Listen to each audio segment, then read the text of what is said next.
स्थित आदर्श विद्यालय षष्ठतम वार्षिक उत्सव तथा रिग्नाइट अनुष्ठित हो जाइछि। स्कूल अध्यक्ष कुमुद रंजन बारिकों सभापतित्व में अनुष्ठित एही सभारे मुख्य अतिथि भावे कोरेईर मान्यवर विधायक आकाश दास नायक, सम्मानित अतिथि भावे कोरेई थाना अधिकारी राकेश त्रिपाठी और वरिष्ठ साहित्यिक, शिक्षाविद तथा कवि सूर्यमणि खुंटिया और मुख्य वक्ता भावे प्रवीण कवि प्रमुख जोगदे प्रदीप प्रज्वलन करने सहित आनुष्ठानिक भावे सभा कार्य आरंभ होइतिला।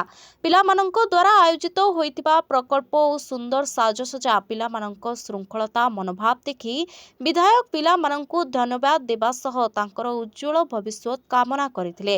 पिलामाने निजर दृढ़ इच्छा शक्ति, साहस और उद्यम बलरे निजे निजर लक्ष्य स्थल रे पहुंची पारिबे बोली सम्मानित अतिथि पिलामानंको परामर्श देथिले। एथि सहित पिलामानंको भितरे पाठ पढ़िबा सहित रहितिबा लुकायित प्रतिभा को प्रस्फुटित करने और मनोरंजन पाई एभली एक वार्षिक उत्सव आयोजन करने नितांत जरूरी बोली अध्यक्ष पिलामानंको परामर्श देथिले। ए कार्यक्रम शिक्षा अनुष्ठानर समस्त शिक्षक शिक्षयित्री समेत समस्त कर्मकर्ता माने उपस्थित रही सहयोग करथिले।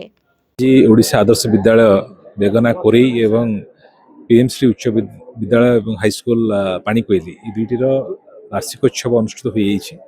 विशेष भाव में ये दुईटी स्कूल आम निर्वाचन मंडल एक गुरुत्वपूर्ण स्कूल और बहुत टैलेंटेड पिला देखुँ ये पढ़ुंट। निश्चित भाव में पिला बड़ स्वप्न देखी कठिन परिश्रम करने उपदेश देती। दुईटी स्कूल कि भाव में आगामी दिन में समग्र राज्य में एक विशेष स्थान अधिकार कर जहाँ भित्तिभूमि आवश्यकता अच्छी से निमंते सबू सहयोग करने प्रतिश्रुति देती। षष्ठ वार्षिक उत्सव बड़ धूमधाम पालित है। एथिरे मुख्य आकर्षण थे आज मुख्य अतिथि आकाश दास नायक। तांकर वक्तव्य आम पिला भविष्य में निश्चय प्रेरणा देव सफलता पाए। आज पिला मोर एति बार्ता रे तुम मैंने जीवन में बहुत सफल हो आ तुम सफलतार सीढ़ी जमी स्कूल सबुदिन परिचय पाओ।